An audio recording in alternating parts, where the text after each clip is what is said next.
Hello everyone. आप सभी का स्वागत करता हूँ इस चैनल पे जिसका नाम है जेडी स्टडीज।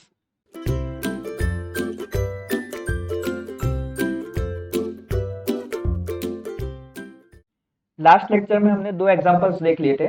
आज हमारा तीसरा एग्जांपल है। तो एग्जांपल क्या कहता है? अ water wheel generator with power output of 4750 kVA, 13.8 kV, 50 hertz, 1000 rpm, working at the power factor of 0.8, has a stator bore and gross core length of 110 centimeter and 98 centimeter respectively। Means हमें D दे रखा है, हमें L दे रखा है, इसके अलावा हमें power भी दे रखी है, वी भी दे रखा है, एफ भी दे रखा है और एनएस भी दे रखा है। हमें एनएस को यानी कि आरपीएम में दे रखा है, हम इसको आरपीएस में कन्वर्ट करेंगे। क्यों कन्वर्ट करेंगे वो भी मैं बताता हूँ। Using the design constant obtained from the above machine, determine the main dimension of the water wheel generator with 6250 kVA, 13.8 kV, 50 Hz, 750 rpm, operating at a power factor of 0.85, and also determine details of stator winding, size of the stator slot, copper loss in stator winding। तो ये सारी चीजें हमें find करनी है। तो देखो ऊपर एक मशीन दे रखी है, उस मशीन से हमें कुछ डेटा मिलेगा, उस डेटा को यूज करके हमें दूसरी मशीन के लिए हमें फाइंड आउट करने डिमेंशन और के साथ साथ उसकी स्टेटर वाइंडिंग की डिटेल्स, स्टेटर स्लॉट की साइज क्या रहेगी और कॉपर लॉस क्या रहेगा, वो हमें फाइंड आउट करना है। तो देखो सबसे पहले मशीन वन के लिए, तो मशीन वन क्या थी हमारी? 4750 किलोवाट सॉरी केवीए जनरेटर। इस जनरेटर के लिए हमें क्या चीज दे रखी है? हमें यहाँ पे डी दे रखा है, डी 112 सेंटीमीटर, देन एल दे रखा है हमें 98 सेंटीमीटर और 1000 आरपीएम की स्पीड दे रखी है, एनएस दे रखी है 1000 आरपीएम। इसको हम लोग आरपीएस में कन्वर्ट करेंगे तो 10,000 डिवाइडेड बाय 60, तो आरपीएस कितने आएगी? 16.67 RPS. Okay, now KVA output equation क्या था हमारा? केवीए आउटपुट इक्वेशन था हमारा Q is equal to C0 D square L into NS। तो यहां से हमें कांस्टेंट मिल जाएगा, C0 मिल जाएगा हमें, तो Q divided by D square L into NS। Q की वैल्यू हमें दे रखी है 4750 kVA डिवाइडेड बाय डी हमें दे रखा है 112।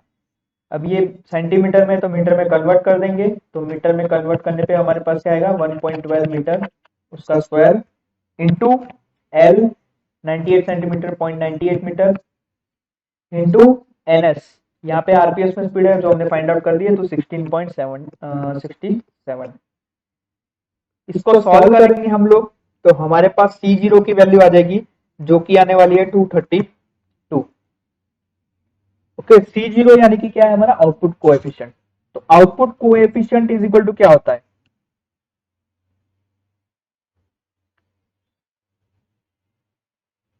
Output coefficient C0 is equal to हमारे मशीन के लिए क्या होता है?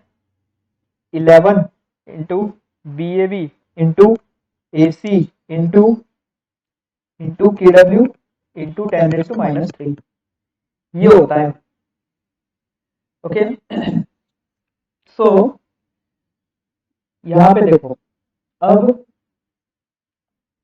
यहाँ से हमें क्या चीज मिलेगी? C0 की वैल्यू पुट करेंगे, हमारे पास KW की वैल्यू है तो हमें मिलेगा BAV इंटू AC। तो BAV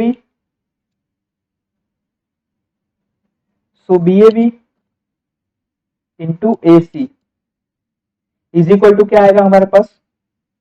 232 divided by 11।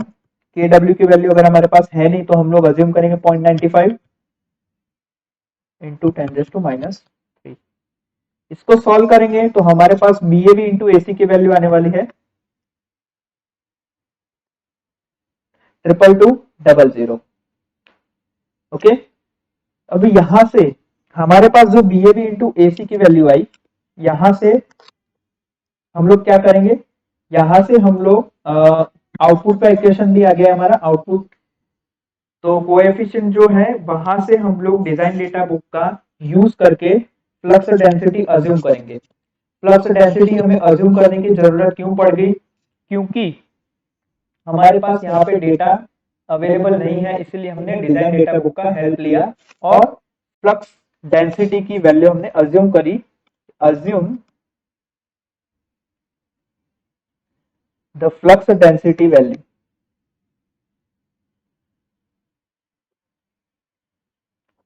of 0.6 Tesla. Hence, Q is equal to 22200 divided by 0.6, यानी कि ये जो AC है उसकी वैल्यू कितनी आएगी, उसकी वैल्यू आएगी 37,000 एम्पियर कंडक्टर पर मीटर। ओके, तो यहां से हमने AC देख लिया, हमें BA भी पता है, 0.6 BA भी है हमारा, तो अब हम लोग सेकंड मशीन के लिए मेन डिमेंशन फाइंड आउट कर सकते हैं।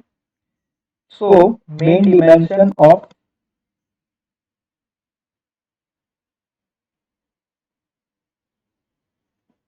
second of the second machine, तो मेन डिमेंशन कैसे, हमारे पास एक ही इक्वेशन है, केवी आउटपुट का इक्वेशन है, तो KV output is equal to क्या होता है हमारा, Q C zero D square L into N S. अब यहाँ पे सी जीरो हम लोग क्या यूज करने वाले हैं, 232, क्यू ये जो हमारी आउटपुट थी वो यानी कि 2650 केवीए सेकंड मशीन की जो आउटपुट थी वो, डी स्क्वायर हमें फाइंड आउट करनी है और एल भी हमें फाइंड आउट करना है, NS, NS is equal to क्या था, आरपीएम कितने थे हमारे, दूसरे मशीन के आरपीएम थे 750, तो 750 डिवाइडेड बाय 60, 750 डिवाइडेड बाय 60, तो यहां से हमारे पास इक्वेशन क्या आ जाएगा, D square L is equal to 6250 60 divided by 232 750, तो यहां से हमारे पास डी स्क्वायर एल की वैल्यू आ जाएगी 2.16 मीटर क्यूब, ये आई हमारी डी स्क्वायर एल की वैल्यू। अब डी स्क्वायर एल आया, अब हमें सबसे पहले तो ग्रॉस लेंथ चाहिए होगी, उसके बाद ही हमें डी मिलेगा। तो देखो ग्रॉस लेंथ के लिए हम लोग पहले ढूंढेंगे फर्स्ट मशीन के लिए, for the first machine, for the first machine pole pitch क्या होगी,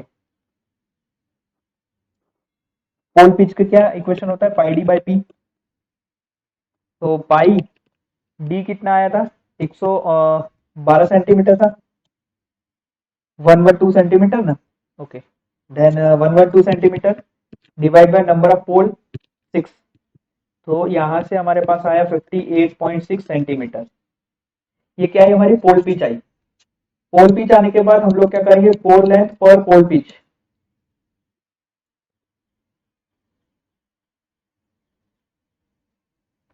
ये रेशियो निकालेंगे, तो ये रेशियो किसके इक्वल होता है, वो होता है हमारा ग्रॉस लेंथ पर पोल पिच, तो कोल लेंथ या फिर ग्रॉस लेंथ कितनी थी हमारी, ग्रॉस लेंथ थी हमारी पहली मशीन के लिए 98 सेंटीमीटर, तो यहाँ पे 98 डिवाइडेड बाय पोल पिच कितनी आई, पोल पिच आई हमारे पास 58.6, तो ये हमारा रेशियो आएगा 1.67, okay. Now number of pole for second machine, यानी कि P, P is equal to क्या होगा, NS इज इक्वल टू क्या होता है 120F बाई P, तो वहां से P की वैल्यू हम लोग निकालेंगे तो क्या आएगी 120F अपॉन NS, ये दूसरे मशीन के लिए, second machine, for the second machine, तो 120 फ्रीक्वेंसी तो सेम थी, सेकंड की आरपीएम कितनी थी 750 आरपीएम, तो यहां से नंबर ऑफ पोल आ जाएंगे 8, Okay, now assume the same ratio of the gross length to pole pitch for the second machine. क्यों ऐसा क्यों करना, ऐसा क्यों चाहिए हमें? क्योंकि हमने पहले मशीन का डेटा ही यूज करके हमें दूसरे मशीन के लिए मेन डिमेंशन फाइंड आउट करना है। इसीलिए जो पहले मशीन के लिए कोर लेंथ पर पोल पिच का जो भी रेशियो आएगा वो हम लोग अज्यूम करेंगे सेकंड मशीन के लिए। तो ऐसा हम लोग लिख सकते हैं, assuming the same ratio of gross length to pole pitch for the second machine.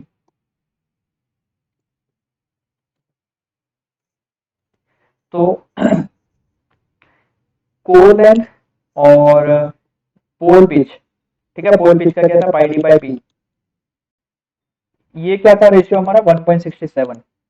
तो यहां से देखिए आप लोग एल और डी का रिलेशन फाइंड आउट कर सकते हैं। कैसे? L is equal to 1.67 multiply by pi D into P. तो अब सेकंड मशीन के लिए नंबर ऑफ पोल कितने हैं? 8 है। तो यहाँ पाई की वैल्यू पुट करके और यहाँ नंबर ऑफ पोल 8 लेके हम लोग एल और डी इन दोनों का रिलेशनशिप फाइंड आउट कर सकते हैं। ओके, तो एल इज इक्वल टू क्या आएगा यहाँ से 0.655 डी। ये रिलेशन आया हमारा एल और डी के बीच में। ओके, और ये वाला जो था D square L is equal to हमें क्या दे रखा था 2.16। तो यहां से हम लोग डी और एल की वैल्यू फाइंड आउट कर सकते हैं। Okay, now we have D square L is equal to 2.16 metre cube. Substituting the value of क्या आई थी हमारी, L is equal to 0.655 D in this equation and solving for D and L। Solve करने पे हमारे पास क्या आने वाला है, D इज इक्वल टू हमारे पास आएगा 149 centimetre and L is equal to 97.5 centimetre. Okay, तो डिमेंशन हमें सेकंड मशीन के लिए ढूंढने थे जो हमने ढूंढ दिए हैं 149 centimetre and L is equal to 97.5 centimetre. Okay, so इसके अलावा हमें क्या फाइंड आउट करना था, तो मेन डिमेंशन हमने फाइंड आउट कर दिए हैं। Design constant using the design constant obtain from the above machine. Okay, main dimension हमने फाइंड आउट कर दिए हैं। अब हमें डिटेल्स ऑफ स्टेटर वाइंडिंग चाहिए। डिटेल्स ऑफ स्टेटर वाइंडिंग हमें फाइंड आउट करना है, तो नंबर 1 यहाँ पे दे देते हैं।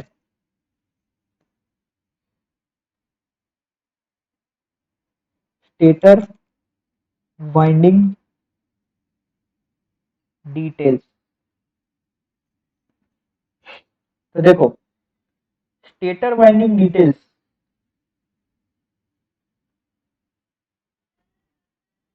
यानी कि हमें टोटल साइज चाहिए होगी किसकी, वाइंडिंग के लिए साइज चाहिए होगी हमें। देन हमें स्लॉट पिच भी फाइंड आउट करना पड़ेगा कि स्लॉट कितना है, उसकी लेंथ कितनी है, ये सब भी हमें फाइंड आउट करना पड़ेगा। विड्थ कितनी रहेगी स्लॉट की, ये भी हमें फाइंड आउट करना पड़ेगा। डेप्थ कितनी रहेगी स्लॉट की, ये भी हमें फाइंड आउट करना पड़ेगा। और इसके अलावा कॉपर लॉस कितना होने वाला है स्टेटर वाइंडिंग में, ये भी हमें फाइंड आउट करना पड़ेगा। और स्टेटर वाइंडिंग का रेजिस्टेंस कितना है, ये भी हमें फाइंड आउट करना पड़ेगा। तो देखो ये सारी चीजें हमें फाइंड आउट करनी है। तो इन सब के लिए हमें कुछ चीजें रिक्वायर्ड होगी। जैसे जैसे देखो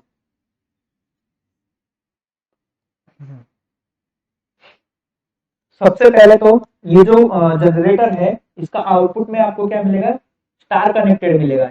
यानी कि जो भी आपका ईएमएफ इक्वेशन है यानी कि जो भी आपका ईएमएफ पर फेज होने वाला है वो जितने भी वोल्टेज होंगे उसके डिवाइड बाय रूट 3 करेंगे, उतना वोल्टेज हमें आउटपुट में मिलेगा। तो यहाँ पे देखो, अज्यूमिंग स्टार कनेक्शन ईएमएफ पर phase EPH, EPH is equal to क्या होगा, जितना हमारा इनपुट होगा, यानी कि इनपुट है हमारा 13.8 केवी डिवाइडेड बाय रूट 3। क्यों किया गया, क्योंकि स्टार कनेक्टेड है, इसलिए हमें आउटपुट में क्या मिलेगा 7960 वोल्ट्स, ये हमें मिलने वाला है। नाउ हमारे पास एक ईएमएफ इक्वेशन भी रहता है। ईएमएफ इक्वेशन क्या है, EPH is equal to 4.44 F5 TPH into KW। अब हमें यहाँ पे वाइंडिंग फैक्टर KW की वैल्यू नहीं दे रखी, तो हम लोग अज्यूम करेंगे कितनी 0.95, फ्रीक्वेंसी हमें दे रखी 50 हर्ट्ज। तो यहाँ पे हमारे पास क्या क्या वैल्यू है यहाँ पे लिख देते हैं, assuming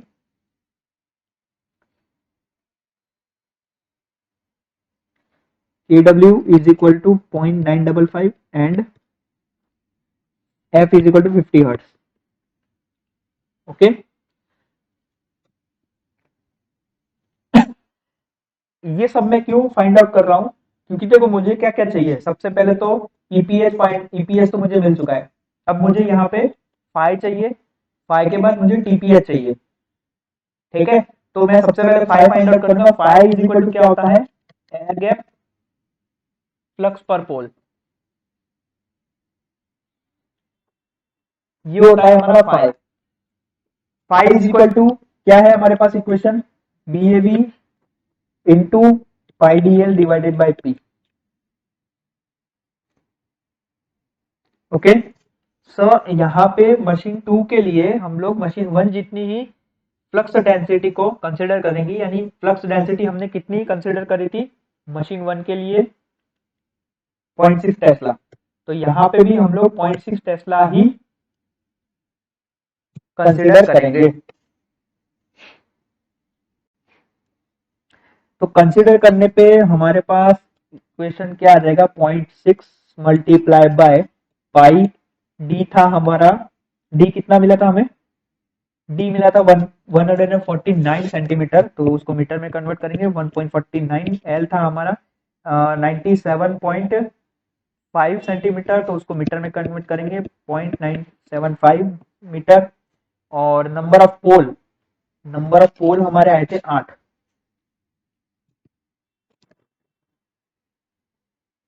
assuming BAV is equal to 0.6 Tesla.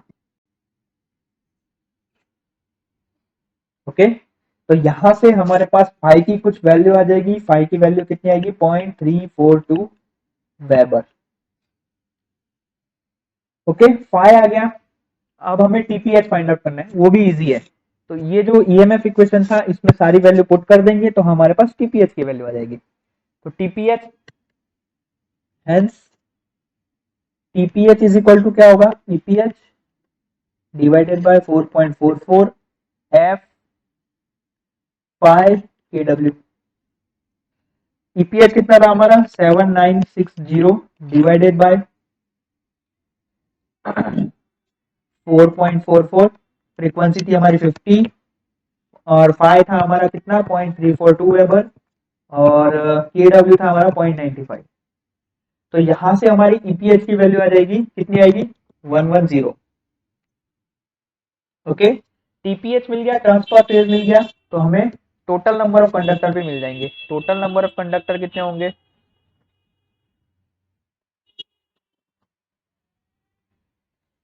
एक स्लॉट में आपकी 2 कंडक्टर होगी, यानी कि एक फेज में आपकी 2 कंडक्टर होगी।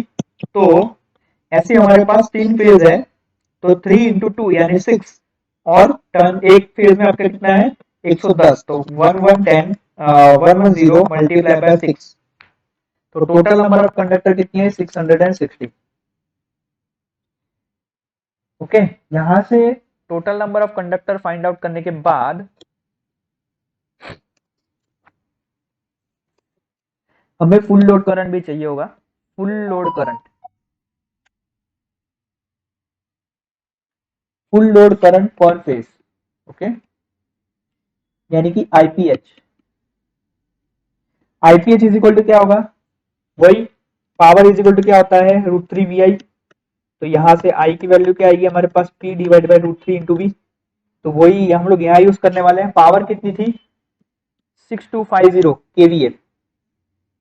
केवीए को वीए में कन्वर्ट करेंगे 10⁻³ डिवाइडेड बाय √3। वी कितना है हमारा, अब वोल्टेज कितना आ रहा है आउटपुट में 13.8 इंटू 10⁻3। ठीक है, ये भी आपका केवी में था, इसको हमने वोल्टेज में कन्वर्ट कर दिया। तो देन 10⁻3 कैंसिल आउट हो गया और यहां से हमारे आईपीएच की वैल्यू कितनी आई 262 एम्पियर।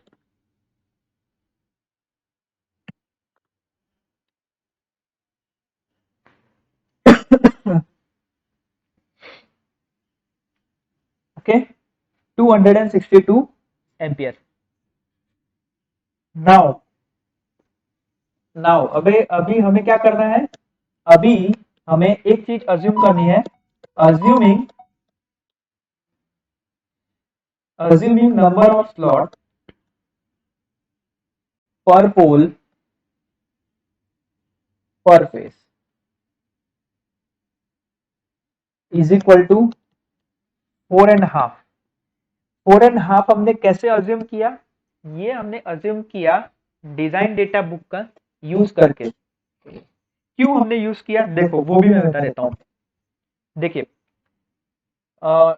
यहां से हम लोग क्या करेंगे, पहले तो total number of slot find out करेंगे।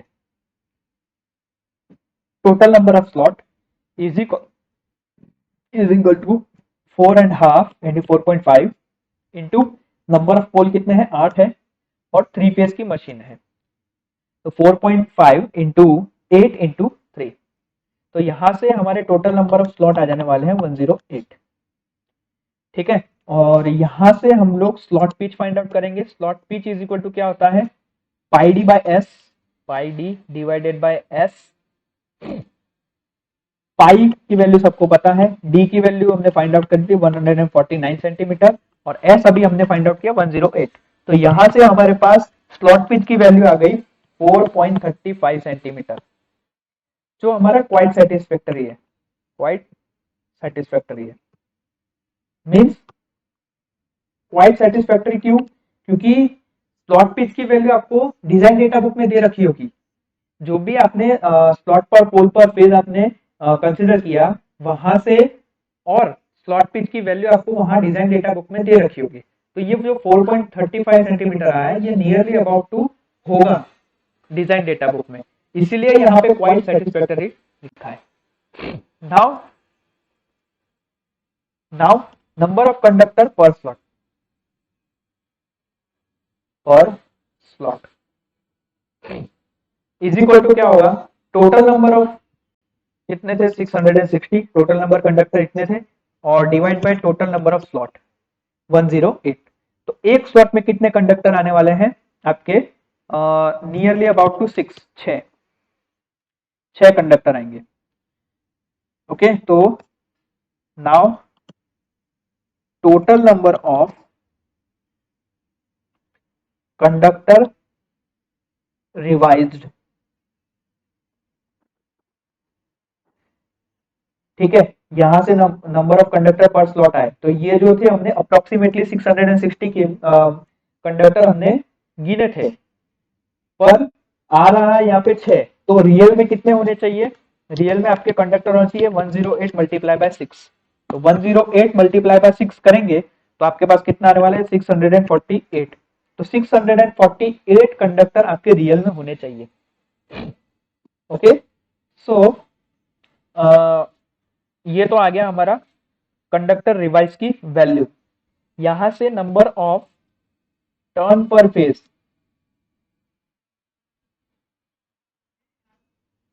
इज इक्वल टू क्या था 108, जो हमने टोटल नंबर ऑफ स्लॉट गिना वो। तो total number of slot loading भी आएगी, अब स्लॉट लोडिंग भी गिनेंगे। तो total number of slot loading कितनी होगी, phase current multiply by conductor per slot.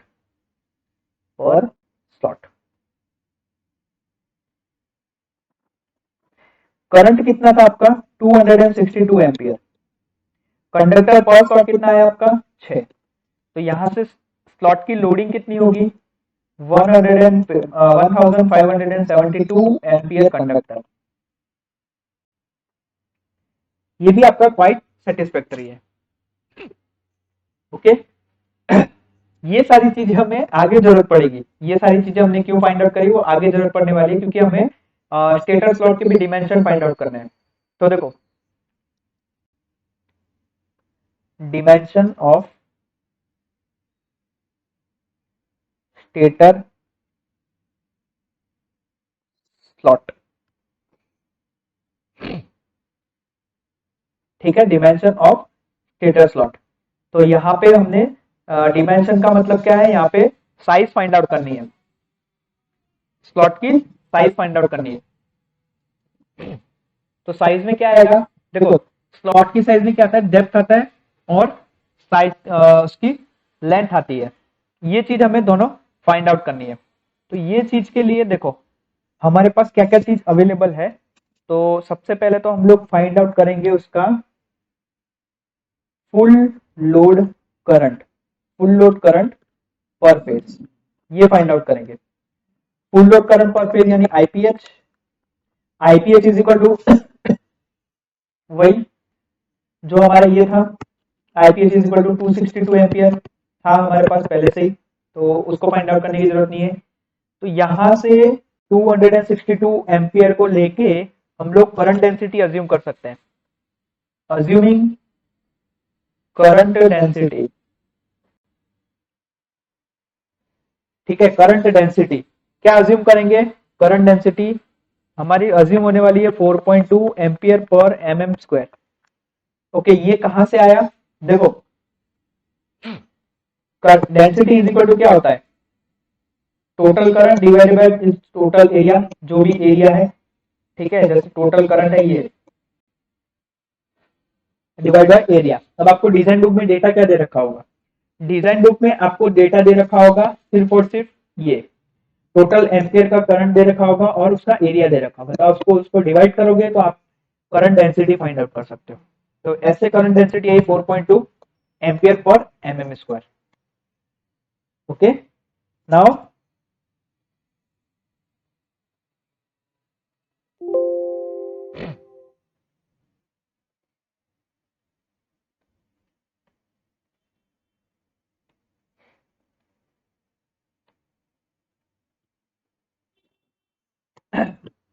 now area of the cross section of the conductor, area of cross section of the conductor।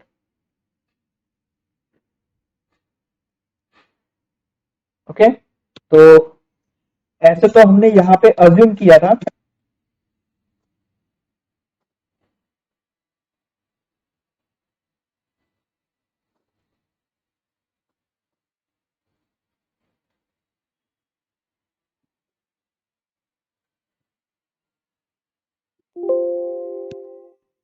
just a second।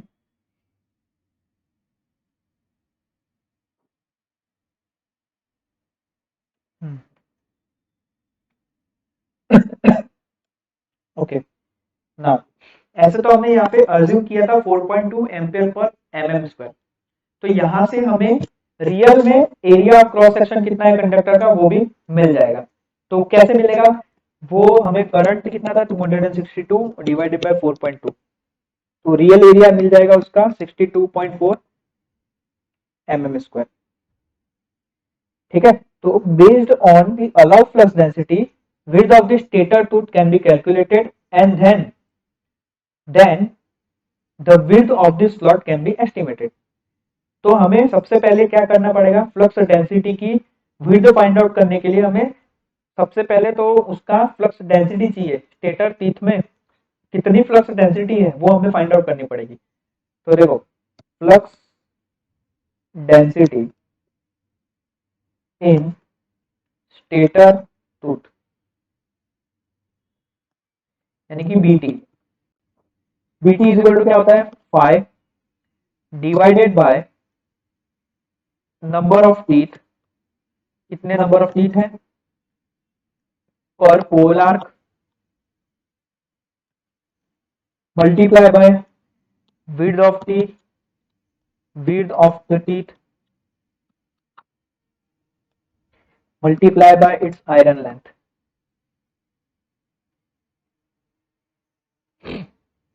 ठीक है, ये होता है हमारा flux density in stator tooth.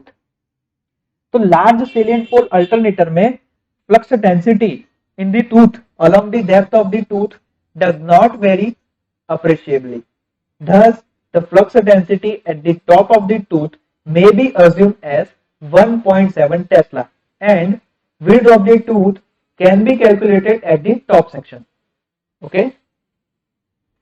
तो ये जो statement मैंने अभी आपको कहा, ये सारे स्टेटमेंट आपका क्या है थियोरिटिकल है, ये थियोरी में प्रूव किया गया है।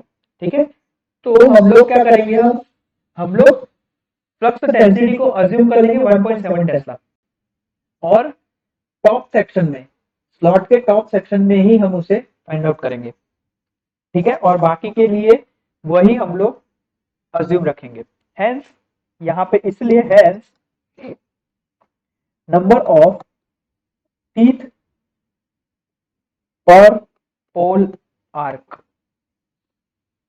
इज इक्वल टू क्या होगा, pole arc divided by slot pitch.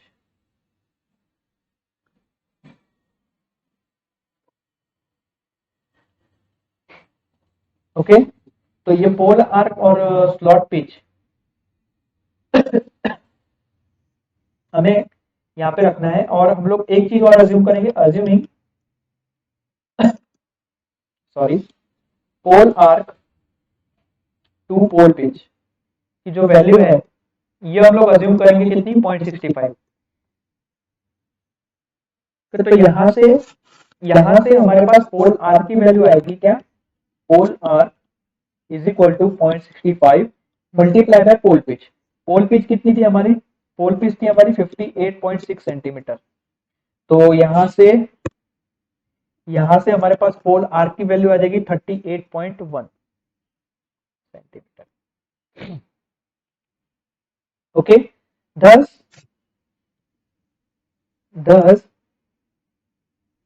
the number of teeth per pole arc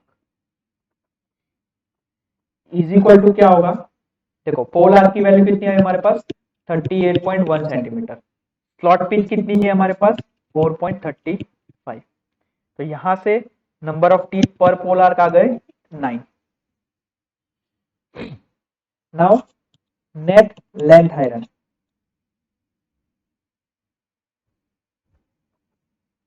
यानी कि हमें आयरन लेंथ की नेट वैल्यू पता करनी है।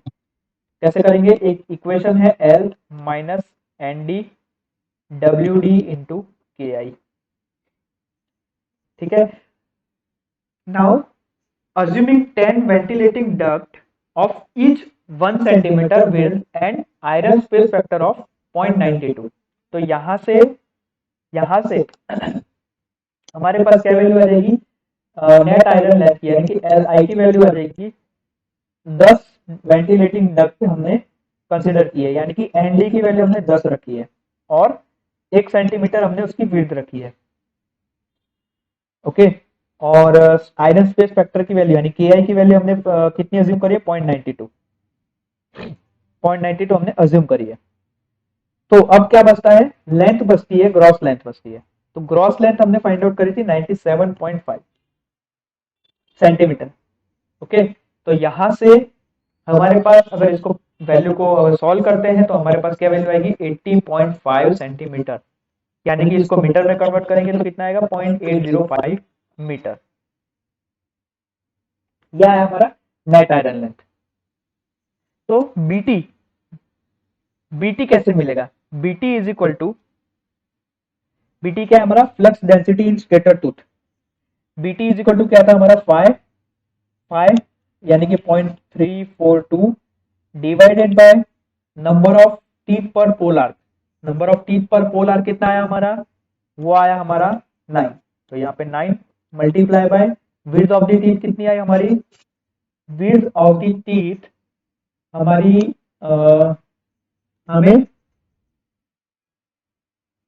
कितनी मिली, विड्थ ऑफ द टीथ, हाँ width of the teeth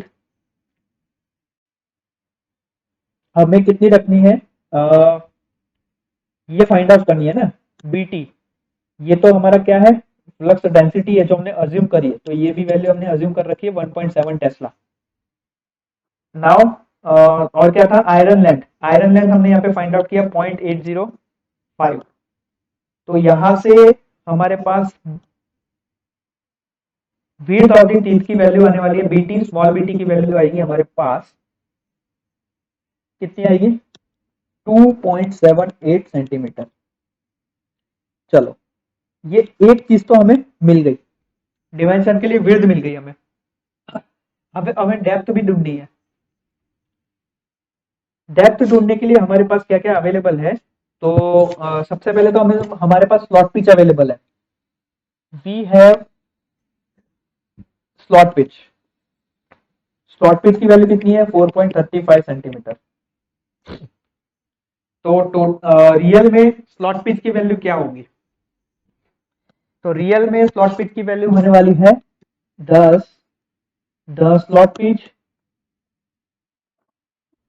is equal to 4.35 minus 2.78। तो ये होगी रियल में 1.55 सेंटीमीटर की। ओके तो विड्थ वाइज गिन लेते हैं अगर अपने, तो देखो slot insulation width wise,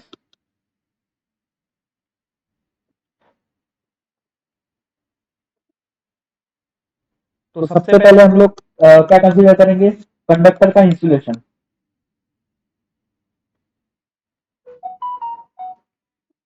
conductor insulation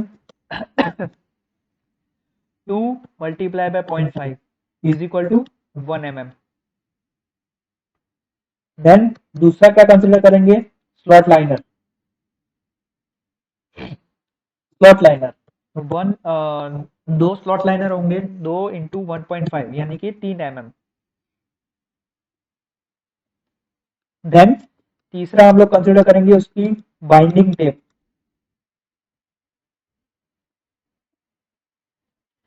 binding tape कितनी होगी, 0.25 mm की, और दो साइड यानी कि 2 इंटू 0.25, तो ये होगा हमारा 0.5 mm का। और टॉलरेंस, टॉलरेंस टॉलरेंस हम लोग 1 mm तक का अलाउ कर सकते हैं। तो टोटल यहाँ पे कितना हो जाएगा, 5.5 mm। ओके ये विड्थ वाइज था। अब डेप्थ वाइज गिनते हैं। इंसुलेशन डेप्थ वाइज भी हमें फाइंड आउट करनी पड़ेगी। वो इंसुलेशन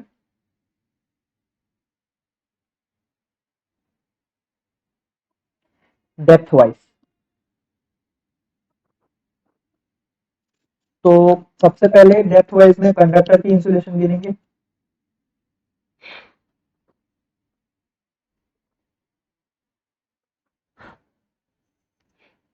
तो टोटल कितना होगा, 6 इंटू 2 इंटू 0.5, तो ये कितना आएगा, 6 mm। देन दूसरा वही स्लॉट लाइनर, स्लॉट लाइनर का सेम रहेगा 2 इंटू 1.5, तो ये है हमारा 3 mm। देन तीसरा हम लोग क्या करेंगे, तीसरा कंसिडर करेंगे insulation between the insulated conductor.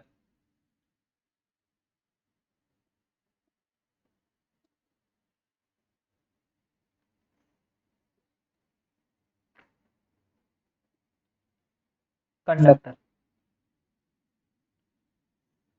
ये मैंने पिछली बार भी बताया था कैसे आएगा, यहाँ पे 6 माइनस 1 मल्टीप्लाई बाय 0.3 यानी कि 1.5 mm। देन चौथा coil separator.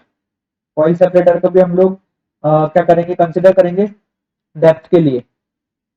Coil separator, coil separator कितना रहेगा, फिक्स है 0.4 mm। बाइंडिंग टेप, पांचवा बाइंडिंग टेप।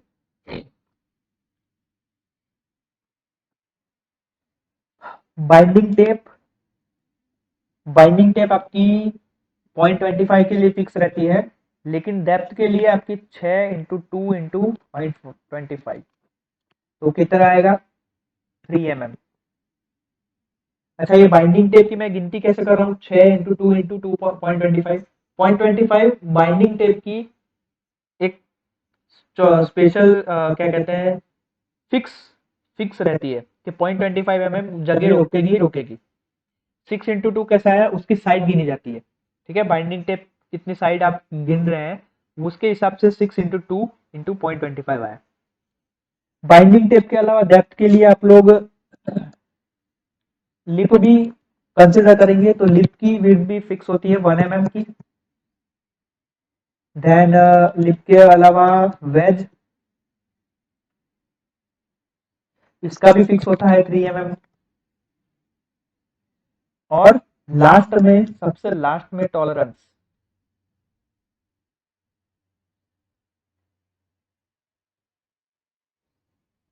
टॉलरेंस आप अलाउ करेंगे कितना, यहाँ पे 1.6 mm, ठीक है। तो टोटल हमारा कितना आएगा, तो यहाँ पे टोटल कर देते हैं 5496, ये तो टोटल आने वाला है इसका 5 1 6 5 8 9 10 19.5 19.5 mm, ठीक है। ये आया इंसुलेशन डेप्थ वाइज, और वो आया था insulation width wise. Now maximum space available for the conductor widthwise, maximum space available for the conductor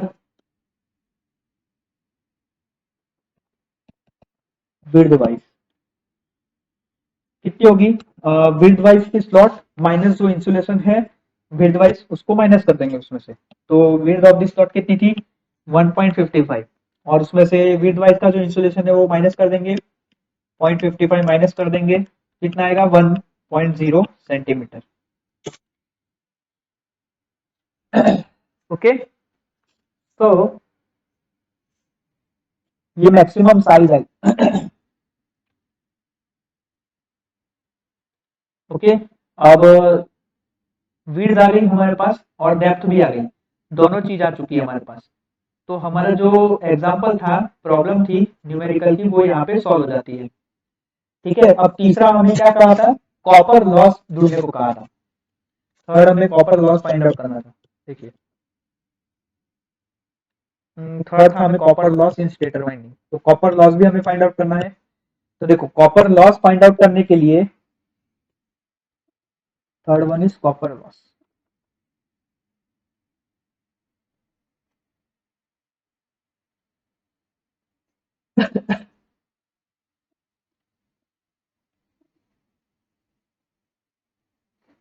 in stator winding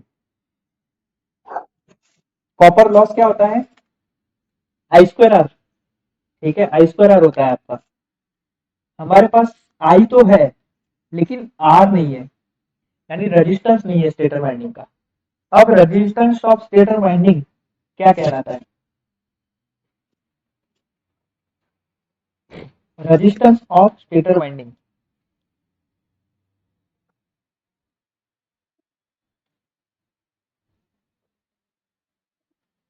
is equal to क्या होता है,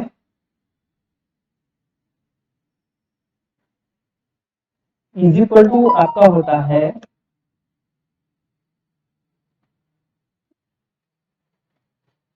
sine LMT into turn per phase divided by area, ठीक है। ये होता है हमारा resistance in stator winding. ये एक स्पेशल इक्वेशन है, ठीक है, ये आपको डायरेक्टली ध्यान रखना है, डायरेक्टली याद रखना है। ओके, अब हमारे पास देखो, हमारे पास एलएमटी भी नहीं है। सबसे पहले एलएमटी फाइंड आउट करना पड़ेगा। टर्न पर फेज है और एरिया भी है हमारे पास, ठीक है। तो हमारे सबसे पहले हमें एलएमटी फाइंड आउट करना पड़ेगा। तो एलएमटी यानी कि क्या होता है, approximate length of the mean turn, LMT. तो एलएमटी इज इक्वल टू क्या होता है, LMT is equal to, direct equation है 2L plus 2.5 tau P plus 5 into KV plus 15, ये उसका इक्वेशन है। तो अब हमारे पास क्या क्या चीज पहले तो अवेलेबल है। तो देखो, टाउ पी, टाउ पी हमारे पास अवेलेबल नहीं है, ठीक है। तो टाउ पी हम लोग क्या करेंगे, डिजाइन डेटा बुक से डायरेक्टली हम लोग उसको ले लेंगे, ठीक है। और अब एल तो हमने फाइंड आउट किया ही था 97.5 केवी है हमारे पास। तो यहां से एलएमटी की वैल्यू हमें मिल जाएगी। देखो, 2 एल की वैल्यू हम लोग पुट कर देते हैं 97.5 प्लस 2.5 टाउ पी यानी कि स्लॉट पिच, ठीक है। स्लॉट पिच भी हमें मिल जाएगी, कैसे मिलेगी, 58.6 प्लस 5 इंटू केवी, कितना था, केवी इनपुट हमारा था 13.8 केवी है प्लस 15। तो यहाँ से हमें एलएमटी की वैल्यू मिल जाएगी। इसको सॉल्व करेंगे, सॉल्व करने पे हमारे पास वैल्यू आ जाएगी 426 सेंटीमीटर, यानी कि 4.26 मीटर एलएमटी आ गई, ठीक है। तो रेजिस्टेंस भी मिल जाएगा हमें। तो रेजिस्टेंस क्या रहेगा, resistance R, R is equal to क्या था हमारा, LMT into TPH divided by area. ये वैल्यू थी इसकी 0.021, एलएमटी था हमारा 4.26 मीटर, टीपीएच हमारा था 108 और एरिया था हमारा 63। तो यहां से हमारा रेजिस्टेंस की वैल्यू आ जाएगी, जो कि आने वाली है 0.153 ohm. Okay, so total copper loss आ जाएगा यहाँ पे, total copper loss is equal to I square R. ये तो एक फेज के लिए, ऐसे हमारे पास 3 फेज है तो यहाँ पे 3, तो 3 इंटू आई स्क्वायर आर। तो 3, आई कितना था हमारा, आई था हमारा फुल लोड करंट कितना था,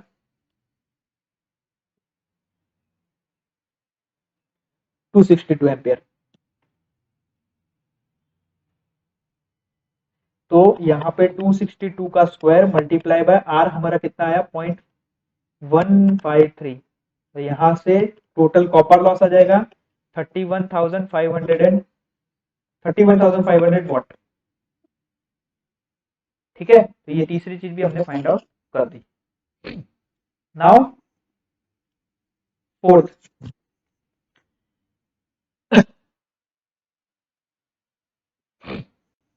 फोर्थ क्या कहता है equation, example, 1000 kVA 3300 volt 50 hertz 300 rpm 3 phase alternator has 180 slot with 5 conductor per slot. Single layer winding with full pitch coil is used. The winding is star connected with the one circuit per phase. What will be determined? We determine specific electric and specific magnetic loading if the stator bore is 2 meter and core length is 0.4 meter.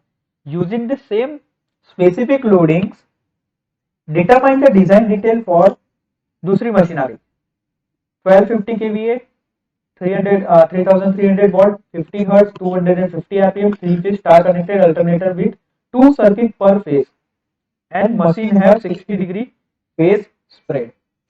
तो सबसे पहले हमें पहली machine के लिए क्या करना है, स्पेसिफिक इलेक्ट्रिक और specific magnetic loading find out करनी है, और उसी का यूज करके हमें क्या करना है, सेकंड मशीन के लिए हमें डिटेल डिजाइन डिटेल हमें फाइंड आउट करनी है, ठीक है। तो सॉल्यूशन,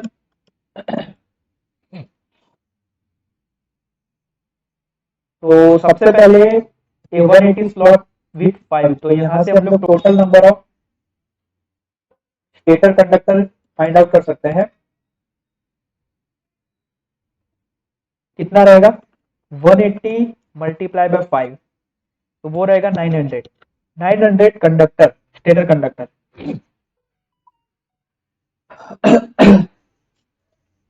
ओके, और टर्न्स पर फेज भी हमें फाइंड आउट करना है। टर्न्स पर फेज कैसे फाइंड आउट करेंगे?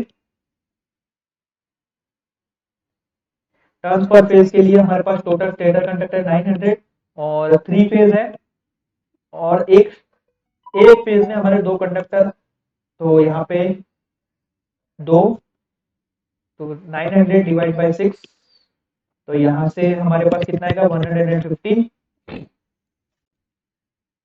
आरपीएम में दे रखा है, तो हम लोग सिंक्रोनस स्पीड भी फाइंड आउट करेंगे। NS, NS is equal to क्या है 300 आरपीएम डिवाइड बाय 60, तो 5 RPS. Okay, number of pole भी मिल जाएंगे यहाँ से। P इज इक्वल टू क्या होता है 120f बाय एनएस। 120 फ्रीक्वेंसी थी हमको यहाँ पे दे रखी है 50, और एनएस हमें दे रखा है 300 आरपीएम। तो यहाँ से हम लोग पुट करेंगे, वैल्यू कितनी आएगी नंबर ऑफ पोल की। ओके, नंबर ऑफ पोल की वैल्यू आएगी 20। ये नंबर ऑफ पोल, ये एनएस, ये टर्न पर फेज, ये total stator conductor. Now slot पर पोल पर फेज इज इक्वल टू क्या होगा 180 divided by 20 multiply by 3। Slot कितने थे हमारे 180 थे यहाँ पे। पर पोल, पोल की कितनी संख्या है 20। पर फेज, कितने फेज की मशीन है 3 फेज की, यानी कि 180 डिवाइड बाय 20 मल्टीप्लाई बाय 3। तो यहाँ से हमारे पास स्लॉट पर पोल पर फेज की वैल्यू आने वाली है 3। अब एक चीज हमें यहाँ पे फाइंड आउट करनी पड़ेगी, distribution factor. Distribution factor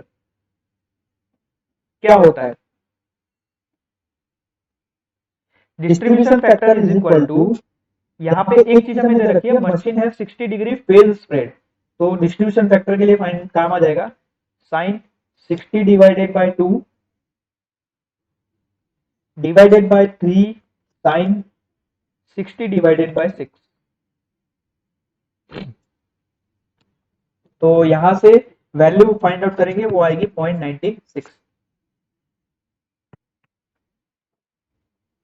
0.96। Okay, अब यहाँ पे क्या चीज दे रखी है हमें, single layer winding with full pitch coil. Full pitch coil के लिए आपका पिच फैक्टर ऑलवेज 1 होता है। Full pitch for full pitch winding Kp is equal to what, always 1। तो यहां से हमारे पास वैल्यू आ जाएगी किसकी, वाइंडिंग फैक्टर की। अब समझ में आया कि डिस्ट्रीब्यूशन फैक्टर हमने क्यों फाइंड आउट किया, क्योंकि हमें वाइंडिंग फैक्टर चाहिए था। वाइंडिंग फैक्टर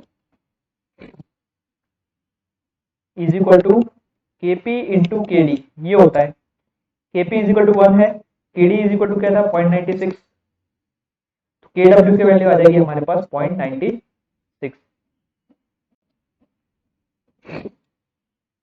ओके, ये सब क्यों कर रहा हूं, क्योंकि मुझे क्या कहा गया है, एग्जाम्पल में मुझे कहा गया है कि मुझे स्पेसिफिक इलेक्ट्रिक और स्पेसिफिक मैग्नेटिक लोडिंग फाइंड करनी है, इसीलिए मैं ये सारी चीजें कर रहा हूं।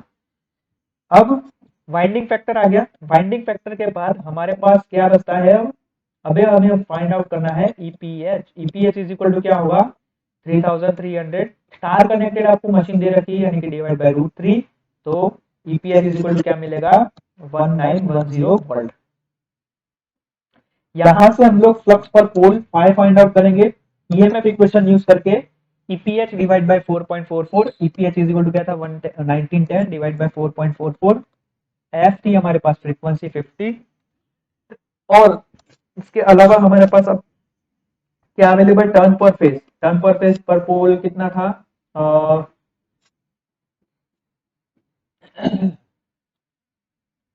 टर्न पर फेज था हमारे पास 150। तो ये यहाँ पे 150 डिवाइड बाय बाइंडिंग फैक्टर 0.96, ये आएगा हमारा फ्लक्स पर पोल 59.8 मिली वेबर। यहां से हम लोग क्या करेंगे, पोल पिच फाइंड आउट करेंगे। Sorry, pole pitch, pole pitch is equal to क्या होता है, pi D by P. Pi की वैल्यू सभी को पता है, डी, ठीक है। डी की वैल्यू आपको यहाँ पे दे रखी है एग्जांपल में, डी की वैल्यू आपको लेनी है कितनी, 2 metre.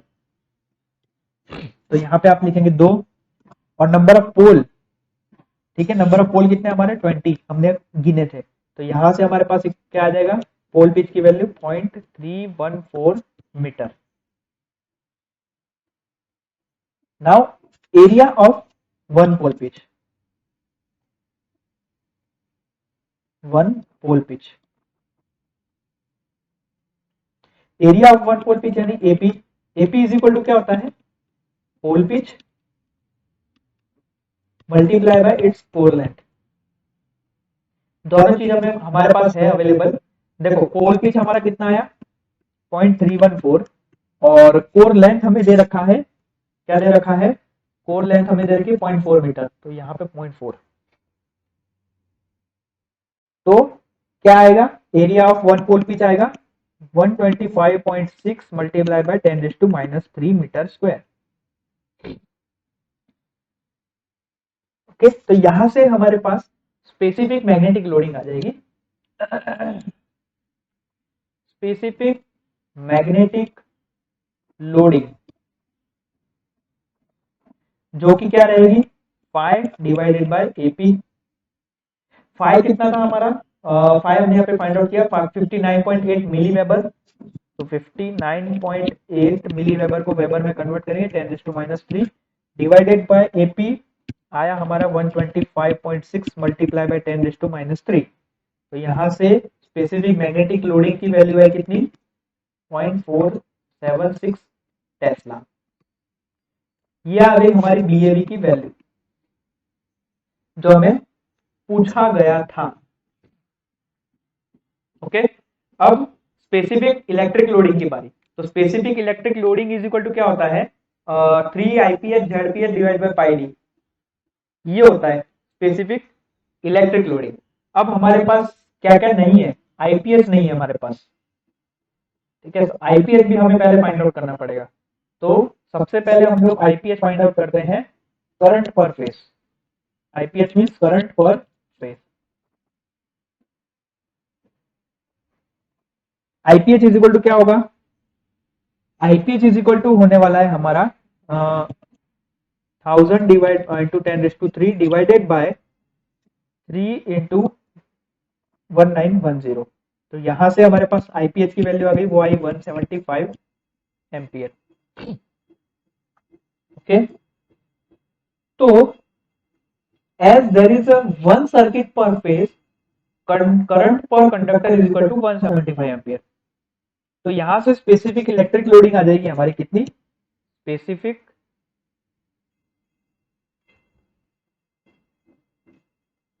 Electric loading is equal to क्या होता है, 3 IPH ZPH divide by pi into D. Sorry,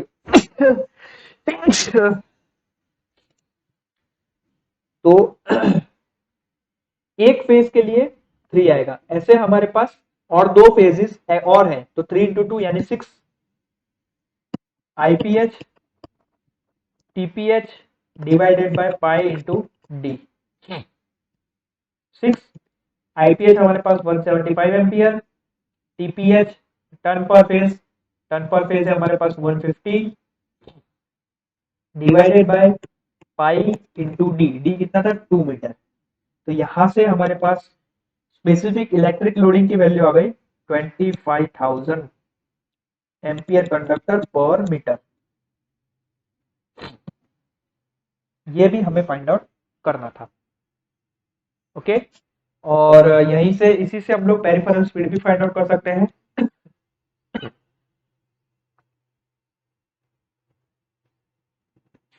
peripheral speed is equal to क्या होता है, pi D N S divided by 60। तो पाई इंटू 2, आरपीएम में कितनी थी speed, 300 RPM divided by 60।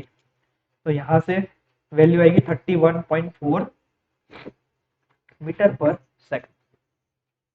Okay, तो देखो सबसे पहले हमें क्या कहा था, specific magnetic loading find out करने को, specific electric loading find out करने को। तो उसके लिए हमें ये सारी चीज की जरूरत पड़ती। पहले तो फ्लक्स पर पोल चाहिए था, इसीलिए हमने क्या किया, पहले फाई की वैल्यू फाइंड आउट करी। अब फाई के लिए हमारे पास एक ही इक्वेशन है, ईपीएच, ईएमएफ इक्वेशन। ईपीएच तो हमें मिल जाएगा, लेकिन यहाँ पे हमें वाइंडिंग फैक्टर की वैल्यू फाइंड आउट करनी पड़ेगी। क्यों क्यों क्योंकि यहाँ पे एक चीज दे रखी है कि आपको single layer full pitch winding आपको यहाँ पे दे रखा है। ये वर्ड अगर नहीं होता तो आप KW की वैल्यू डायरेक्ट पुट कर सकते थे 0.95, लेकिन single layer full pitch winding आपको कही गई है, इसीलिए आपको डिस्ट्रीब्यूशन फैक्टर की वैल्यू आपको फाइंड आउट करनी पड़ेगी, और केपी की वैल्यू आप 1 फाइंड आउट करेंगे, वहां से आप लोग वाइंडिंग फैक्टर की वैल्यू ले सकते हैं। ठीक है, वहां से आपकी वाइंडिंग फैक्टर की वैल्यू फाइंड आउट करी, और वो वैल्यू आपने ईपीएच वाले इक्वेशन में पुट कर दी, और वहां से आपने फाइंड आउट किया, और एरिया आपने फाइंड आउट किया पोल पिच और पोल लेंथ के मल्टीप्लिकेशन से। तो पोल पिच आपने फाइंड आउट करनी थी, pole pitch is equal to क्या होता है, पाई डी बाय पी। तो वहां से आपने क्या किया, पोल पिच की वैल्यू फाइंड आउट करी, और कोर लेंथ आपको दे रखी है, तो वहां उन दोनों का मल्टीप्लिकेशन करके आप एरिया फाइंड आउट कर सकते हो, और एरिया और फ्लक्स जो मिला आपको, फ्लक्स पर पोल, उन दोनों का रेशियो लेके आप क्या कर सकते हो, specific magnetic loading find out कर सकते हो। स्पेसिफिक इलेक्ट्रिक लोडिंग के लिए आपको क्या चाहिए, 3 IPH ZPH divide by pi D. तो आपको सबसे पहले IPH ढूंढना पड़ेगा। IPH के लिए आपको क्या चाहिए होगा, आप लोग जो भी मशीन की रेटिंग दे रखी है वो वहां से आप लोग उसका करंट फाइंड आउट कर सकते हो, फेज करंट। ठीक है, देन इसी तरीके से हमने specific electric loading find out करी। अब दूसरा क्या कहा गया, हाँ, using the same specific loading determine the design detail. अब हमें क्या करना है, डिजाइन डिटेल फाइंड आउट करनी है। किस चीज के लिए, 1250 kVA 3300 volt 50 hertz 250 RPM 3 phase star connected alternator with having 2 circuit per phase. ये हमें फाइंड आउट करनी है, उसकी क्या करनी है, डिजाइन डिटेल। तो देखो ओके, अब यहाँ पे हमारा दूसरी मशीन के लिए फाइंड आउट होता है। दूसरी मशीन का रेटिंग क्या था, 1250 kVA जनरेटर। सबसे पहले तो हमें उसकी सिंक्रोनस स्पीड देखनी पड़ेगी। सिंक्रोनस स्पीड क्या है, 250 डिवाइडेड बाय 60। तो यहां से हमारा आरपीएस में आ जाएगा 4.167 ना, 167 RPS. Then number of pole, number of pole is equal to क्या होगा, 120 एफ बाय एनएस। 120 एफ थी 50, और आरपीएम कितना था उसका, 250 आरपीएम। तो यहां से हमारा नंबर ऑफ पोल आ जाएगा 24। वाइंडिंग फैक्टर वही जो हमने आगे फाइंड आउट किया था, वाइंडिंग फैक्टर हमने फाइंड आउट किया था 0.96, वही रखेंगे हम लोग। तो यहां से आउटपुट कोएफिशिएंट हम लोग फाइंड आउट करेंगे। Output coefficient is equal to क्या होता है, C0 इज इक्वल टू क्या होता है, 11 BAV into AC into KW into 10⁻³ तो यहां से आउटपुट कोएफिशिएंट आ जाएगा 11। BAV हमने फाइंड आउट किया था 0.476, AC हमने फाइंड आउट किया था 25,000,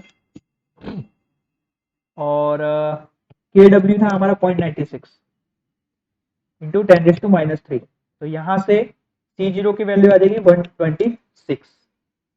C0 की वैल्यू आ गई तो हमारा d2L वाला भी आ जाएगा। d2L इज इक्वल टू क्या होता है, Q divided by C0 NS। Q क्या था, output 1250 divided by C0 126। NS कितनी थी आपकी, 4.167 आरपीएस।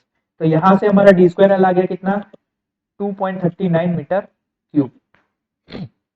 पेरिफेरल स्पीड आपकी जो पहली मशीन की पेरिफेरल स्पीड थी, अगर उसी पेरिफेरल स्पीड को यहाँ पे हम लोग यूज करें तो peripheral speed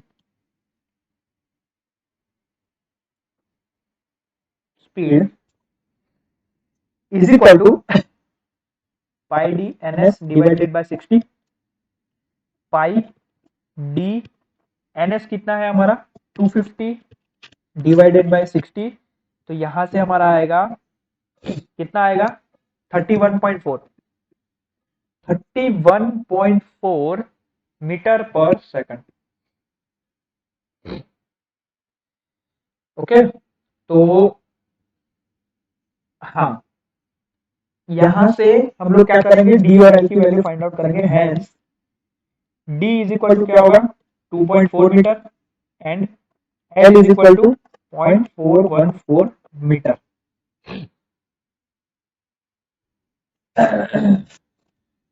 okay, so D और एल आ गया, यानी कि डिमेंशन आ गए।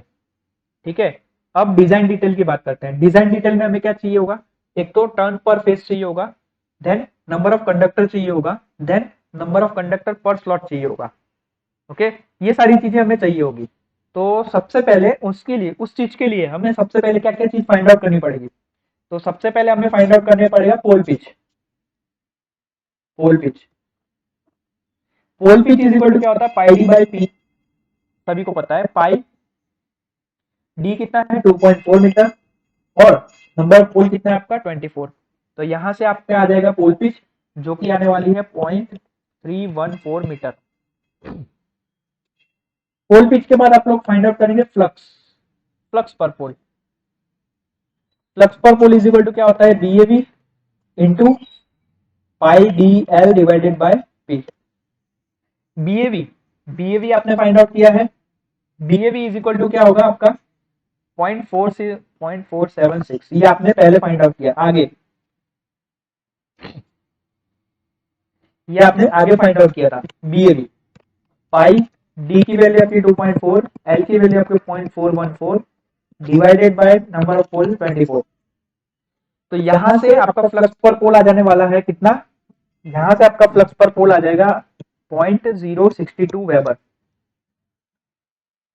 जब आपके when there are more than one circuit per phase, तो यहां पे number of parallel path is equal to क्या हो जाएगा ए। ठीक है, क्योंकि आपको एक चीज यहाँ पे दे रखी है, एग्जांपल नहीं दे रखा है कि there are having two circuit per phase, इसीलिए यहाँ पे ए इज इक्वल टू आप क्या लिखेंगे, ए इज इक्वल टू आप रखेंगे यहाँ पे 2। ये मिल गया है, मैं लिख देता हूँ। पाई डी बाई पी की तो वैल्यू यहाँ पे है ही 0.314, एल की वैल्यू आपको यहाँ से पुट करनी है 0.414।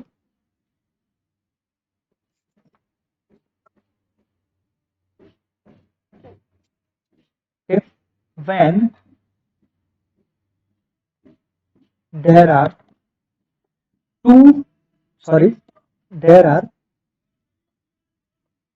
more than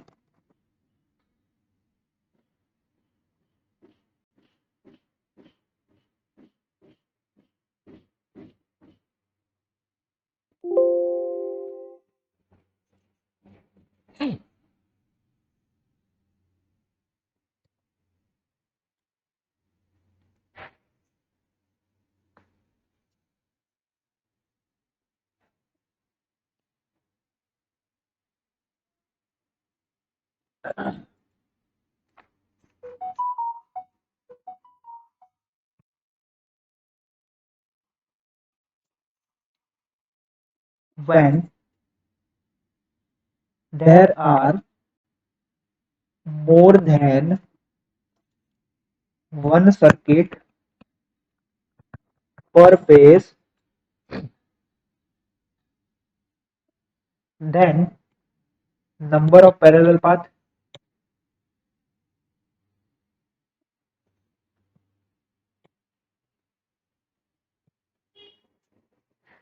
is equal to A और is equal to 2। क्यों, क्योंकि यहाँ पे 2 दे रखा है, पहले से दे रखा है, इसीलिए हमने A is equal to 2 लिया। सो वोल्टेज पर फेज,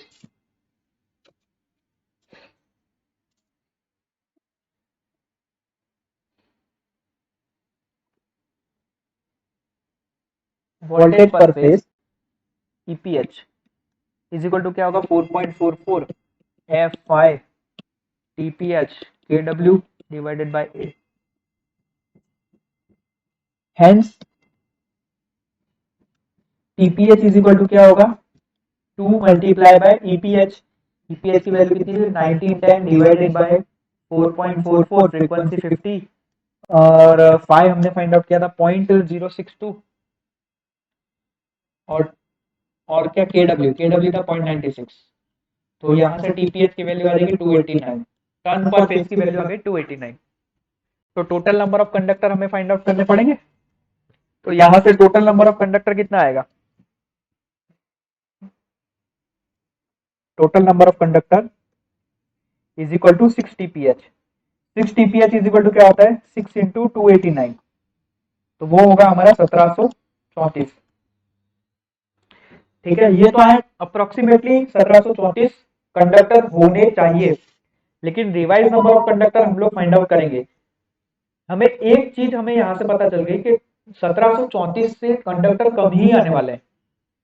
तो real number of conductor find out करने के लिए हमें पहले तो टोटल नंबर ऑफ स्लॉट चाहिए। तो total number of slots is equal to 3 into number of pole into 3 divide is equal to 260। तो यहां से स्लॉट एक number of conductor per slot हमें मिल जाएंगे पर स्लॉट। कितना मिलेगा number of conductor per slot, conductor कितने हैं 1734 और स्लॉट्स कितने हैं 216। तो अप्रोक्सीमेटली हमें 8, एक स्लॉट में हमारे 8 कंडक्टर होंगे। तो रिवाइज नंबर ऑफ कंडक्टर कितने होंगे, रिवाइज्ड नंबर ऑफ कंडक्टर देखो 8 कंडक्टर पर स्लॉट है और 216 स्लॉट है, मतलब 1728 कंडक्टर हमारे होने चाहिए। ठीक है, और revise number of turns, revised number of turns per phase is equal to 1728 divided by phase कितने 6। तो यहां से number of turns per phase आ जाने वाले हैं 288, ये रिवाइज्ड है। पहले कितने थे 289, तब नंबर ऑफ टोटल कंडक्टर कितने थे 1734, लेकिन रियल नंबर ऑफ कंडक्टर कितने हैं 1728 और real number of turn per phase कितना है 288। ठीक है, तो ये डिजाइन डिटेल हमने फाइंड आउट कर ली कि टोटल नंबर ऑफ कंडक्टर कितने हैं, तो टर्न पर फेज कितना है और कंडक्टर पर स्लॉट कितने हैं। इसके अलावा हमने फाइंड आउट किया डी और एल। ओके, तो ये था आपका आज का सेशन। इसी के साथ हम लोग आज का जो लेक्चर है यहाँ पे पूरा करते हैं। मिलते हैं हम लोग नेक्स्ट लेक्चर में, तब तक के लिए आप इस वीडियो को लाइक कर दीजिएगा, चैनल को सब्सक्राइब कर दीजिएगा और बेल आइकन को भी प्रेस कर दीजिएगा। ओके, मिलते हैं हम लोग नेक्स्ट लेक्चर में। टिल देन जय हिंद।